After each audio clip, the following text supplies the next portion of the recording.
From Keene in the Shire, the Liberty Media capital of the world, this is Daryl W. Perry, host of FPP Radio News for Wednesday, April 27th, 2016. Silver is trading at $17.37 per ounce. Gold is valued at $1,248 per ounce. And according to BitcoinAverage.com, the average price of Bitcoin is $466.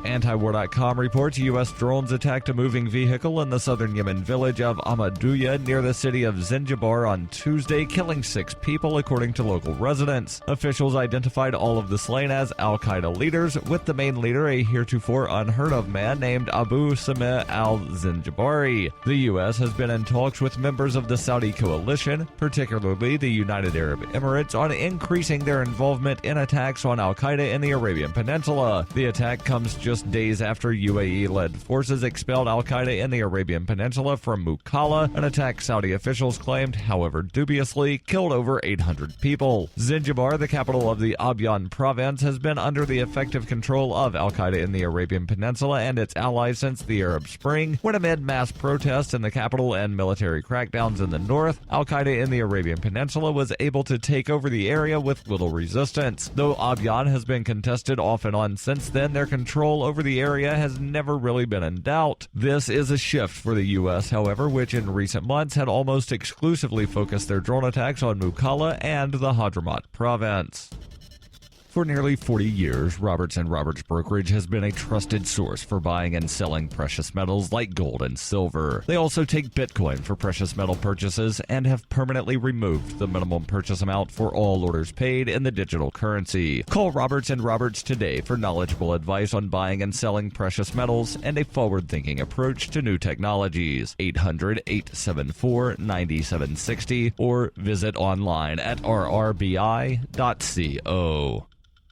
UPI reports a federal judge in North Carolina on Monday upheld Republican-backed changes to election policies, including a controversial voter identification provision. The ruling will maintain the state's voter identification requirement, which is accused of violating the Constitution by being discriminatory against poor and minority voters. U.S. District Judge Thomas D. Schroeder in Winston-Salem upheld the annulment of several provisions, including allowing people to register to vote on the same day and the ability to pre-register, which allowed some to register to vote before their 18th birthdays. Schroeder also upheld a 7-day reduction in the duration of early voting. Schroeder wrote that the plaintiffs, which include the U.S. Department of Justice and the NAACP's North Carolina chapter, failed to show that such disparity will have materially adverse effects on the ability of minority voters to cast a ballot and effectively exercise the electoral franchise as a result of the 2013 law that enacted changes to voting. Schroeder wrote, "There is significant shameful past discrimination.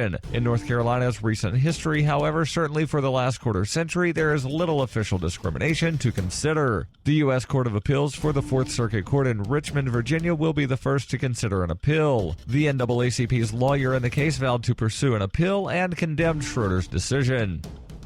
If you're fed up with the government running every aspect of your life, but you're not listening to the Lava Flow podcast yet, what's wrong with you? Go right now to thelavaflow.com/listen. The Lava Flow podcast, channeling the flow of information to the libertarian, anarcho-capitalist, voluntarist, and agorist community. Subscribe today using any podcatcher at thelavaflow.com/listen, or just go back to sucking up to the government. The Lava Flow podcast, striking the root every episode.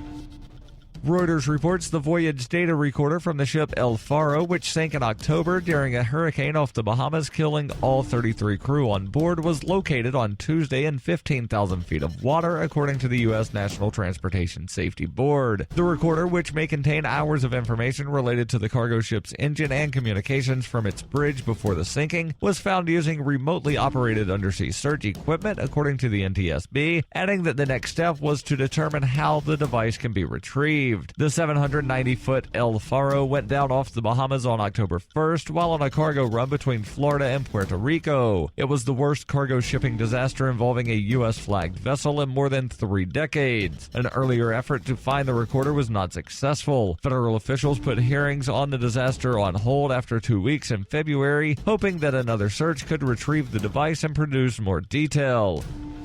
This has been FPP Radio News, online at fppradio.com.